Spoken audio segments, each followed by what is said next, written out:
Well, after the game of Man City ended, everyone was worried because Bukayo Saka, by the time he was taken off around the 72nd minute, and Martinelli came in to replace him, he came off when he was really limping, and everyone was like, Saka might have gonna hate, obviously,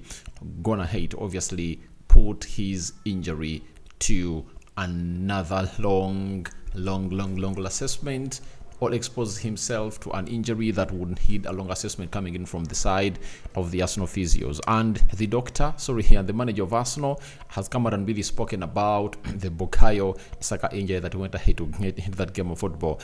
Even Rodrigo, who plays for Real Madrid, over the weekend and had scored a very beautiful goal. I think they're playing against Atletico Bilbao. It was a very good goal from outside the Tina's box area. You know, from nowhere, he found himself pulling out what we call a scorcher that was really curling into the top side, or the top right side of the goal area, and it went in the back of the net.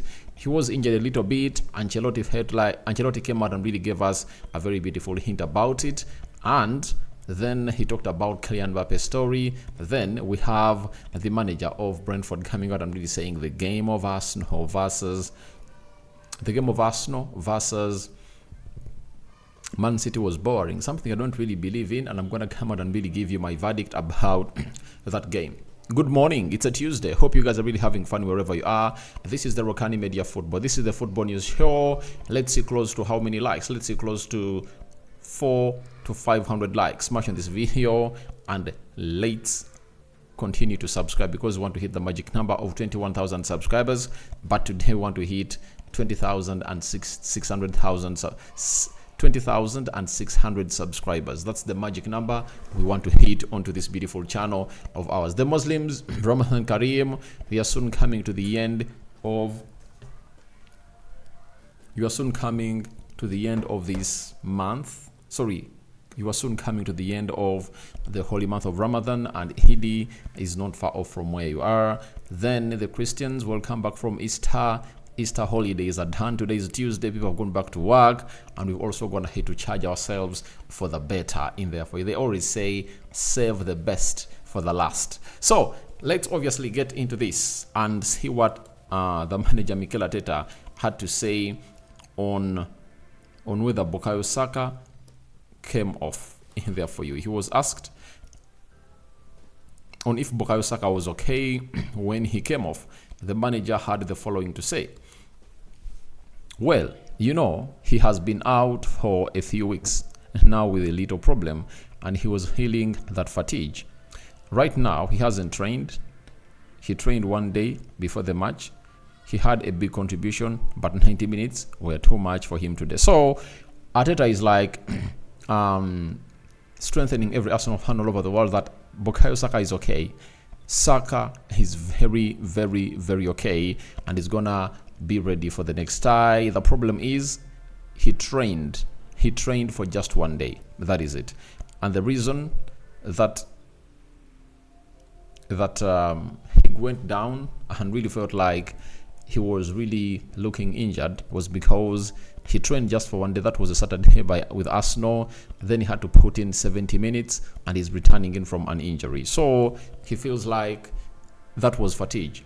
That was fatigue that really put him onto the ground and rolled like no other. So when you look at that, you really understand exactly what the manager is talking about, that maybe the player needs to recharge so that he gets too well. So for Bukayo Saka, I think those 2 weeks came in through when they're really right for him. He needed them. He rested himself, and he had to see to it that a lot really goes on the side of Arsenal. He came and really showed that he fights for the badge of Arsenal, especially when it came to the defensive part of it, because Arsenal only had 27% of the ball possession, meaning that Saka couldn't be gotten on the ball a lot of times. Like, he plays and bosses other games. He had to track back very well, defended, and he really had a lot to do in that game as far as helping Benjamin White is concerned.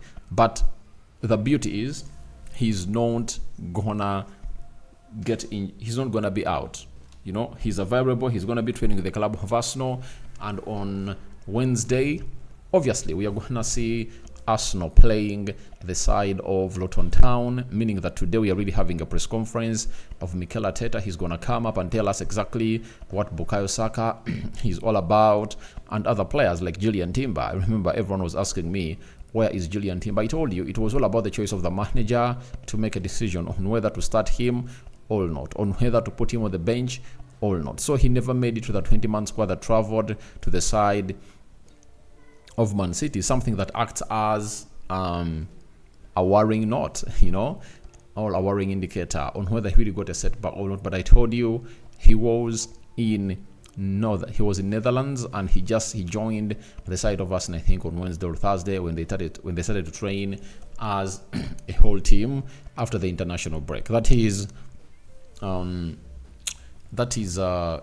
Julian Timber for you. But for Bukayo Saka, he's good to go, and everything is good to see to it that it gets into a proper order. As for a player, and the player is really having fun, and we expect him to obviously play some minutes in the game of Luton Town as he charges to play against Brighton on Saturday. Now, we have a reporter coming in through from Mail Sport. He has come out and really told us something about how Arsenal should really handle this guy and why they should really see to it that he's not really damaged a lot, and why his rotation and minutes should be managed very well by the manager of Arsenal for the bit of his career.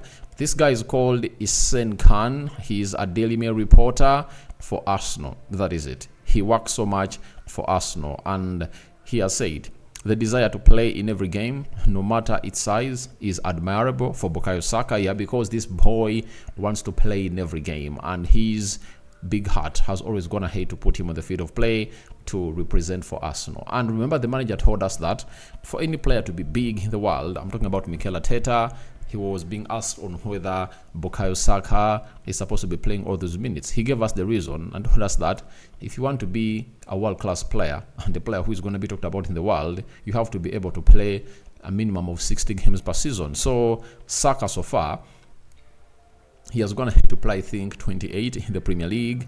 He has played 8 in the Champions League. Those are so far 36. You understand? He played one in the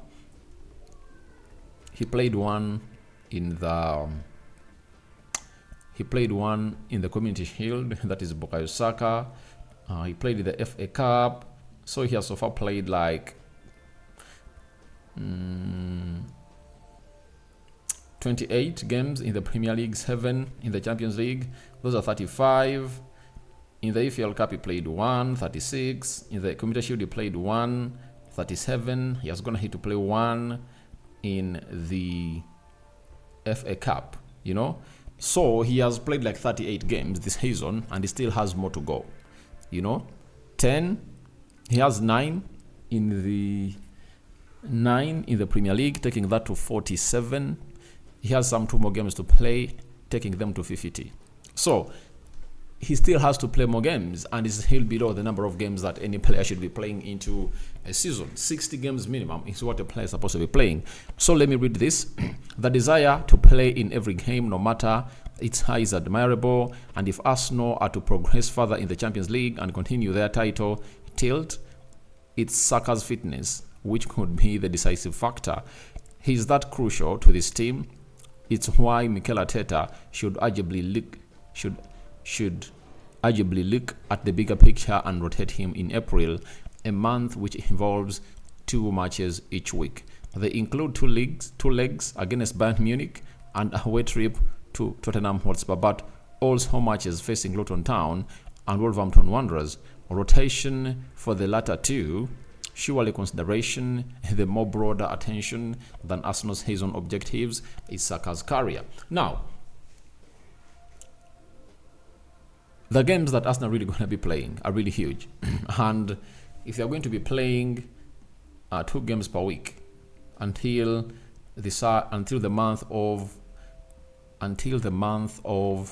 April comes to an end, it really shows you exactly what Arsenal needs to first do into the summer transfer window. I've already told you that Arsenal needs to get in a player to compete with Bukayo Saka. Like, his minutes to be monitored very well, because sometimes it doesn't need Bukayo Saka to even start the games. If at all you have a player like Pedro Neto, Rafinha, Leroy Sen, Gerard Bowen, you can talk about Olise, you understand? If you have those caliber of players, it's very hard for you to come out and say, all right, I should start Bukayo Saka every game.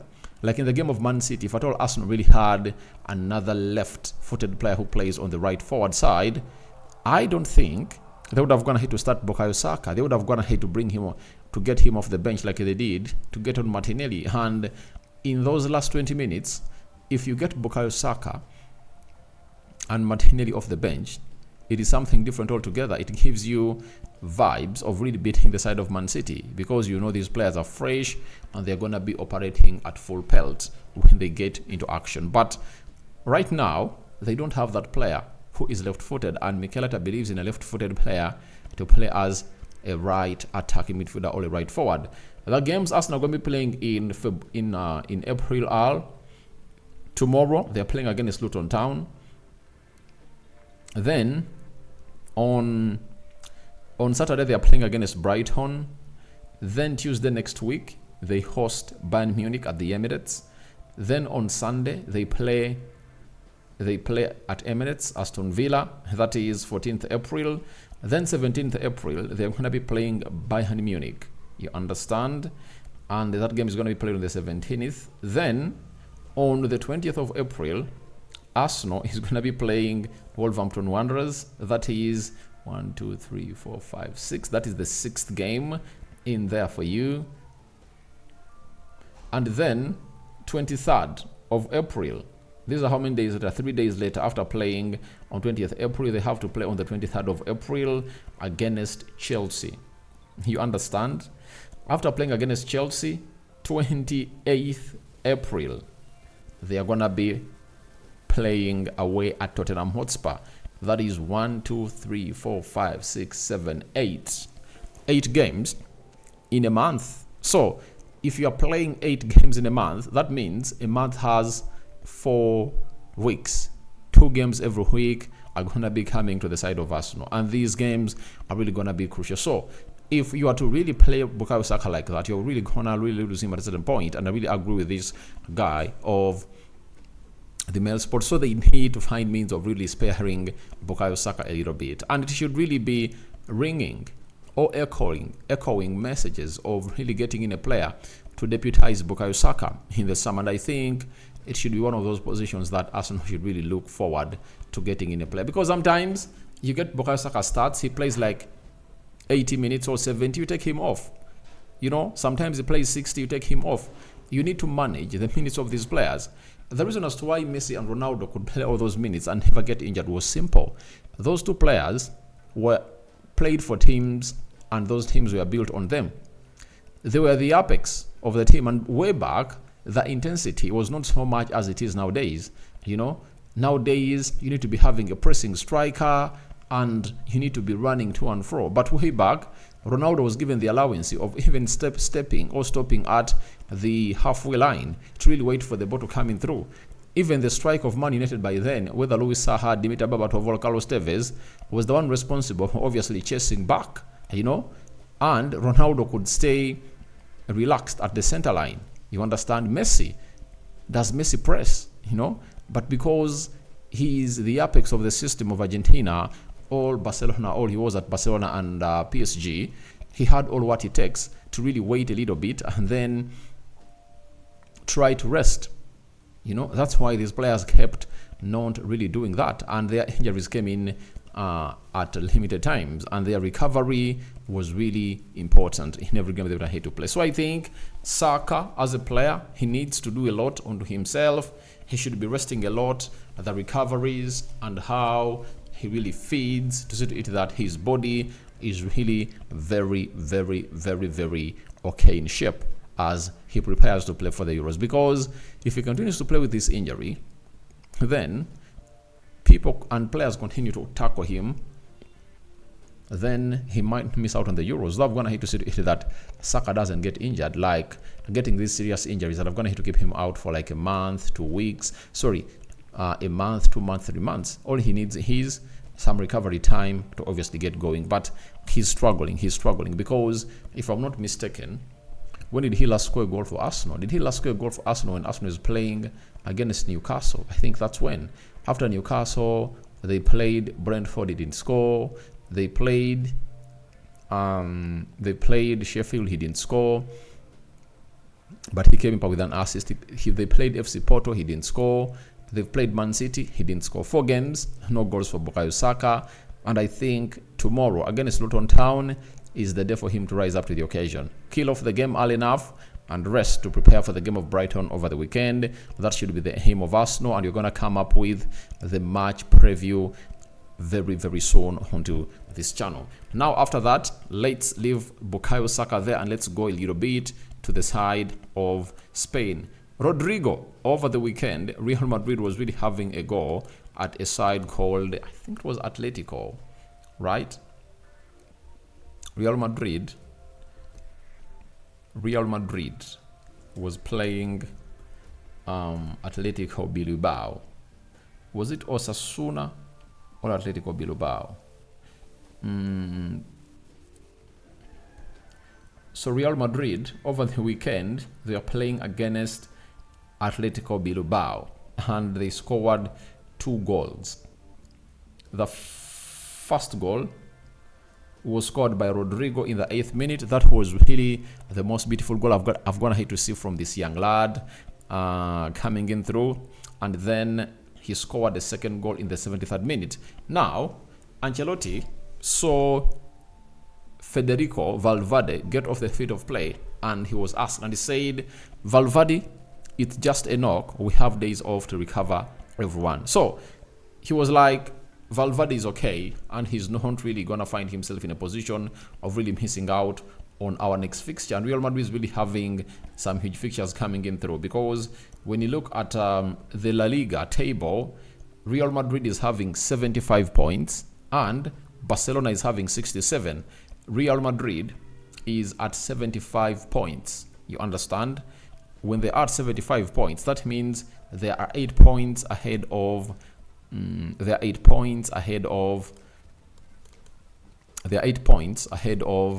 Barcelona, and you very much know that these two, I think, have to play one another. Not so?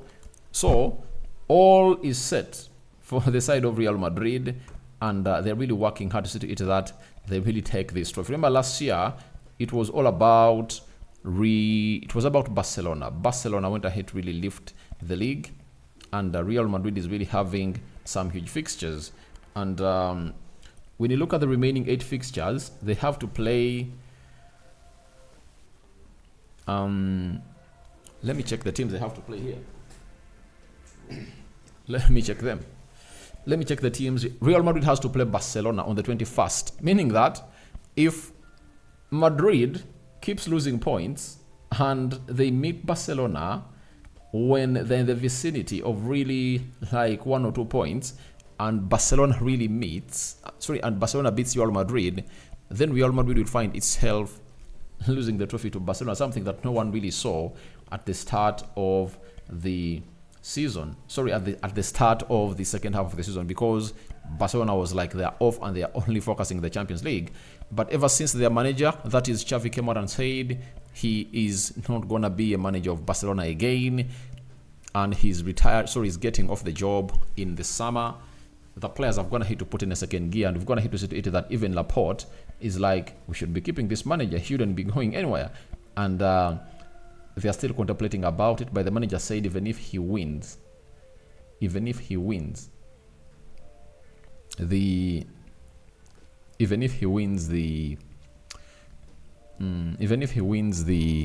Champions League, he's going nowhere. So Real Madrid have to play Real Mallorca, right? And after playing Real Mallorca, they're going to be playing Barcelona. You understand? It's really going to be huge for the side of Real Madrid. So they also have Real Sociedad, Big Juan, Cadiz, Granada, Rio Betis. They have to play Alves. They have to play Villarreal. Those are the games they really have to play at the final bend of the season. So we'll wait and see how that pans out.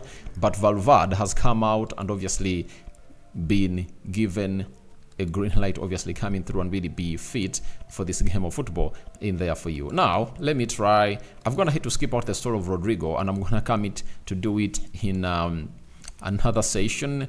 But I tell you that Thomas Frank on Man City, he has said 2 of the 3 best teams in the world, not only in the Premier League right now, both Arteta and Pep Guardiola, I admire hugely for the jobs they are doing.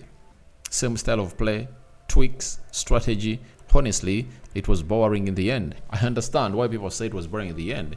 It was a game of final margins, and Arsenal was like, I'm not going to open up to really make an easy day for the side of Man City. And Man City were like, we also have to really not open up a little bit and really lose that boy a lot when you're really facing you. So for me, it was not boring.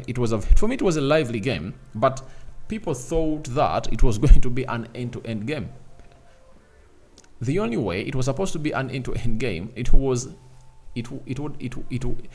only way it would have gone ahead to be an end-to-end game, the only way it was going to be an end-to-end game,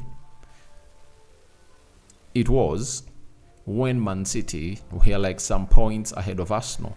But with drawing against Man City and keeping ahead of them with Liverpool 2 points ahead of you, that couldn't call in an end-to-end game. Arsenal was like, if I get a point, I'm okay. But they had the better chances of the day, and tell you what, for me, I enjoyed the game. For everyone who says it was boring because of the images you are going to hit to draw in your brain and anticipated. So your illusions that you had before the game never really painted well onto your screen where you were watching that game of football at. That's the problem. So your thoughts onto Saka injury issue addressed by Mikel Arteta are welcome in the comment section below. What do you make about Valverde injury update? And lastly, that game of Arsenal and Man City was boring. Do you think it was boring? Yes or no? Good morning. It's a Tuesday. Let's see close to 400 likes. Smashing this video. Don't forget to subscribe and continue to share along this video, and we'll never forsake you. Onto this channel will deliver you to the promised land of the content that we deliver in here. Ciao, ciao.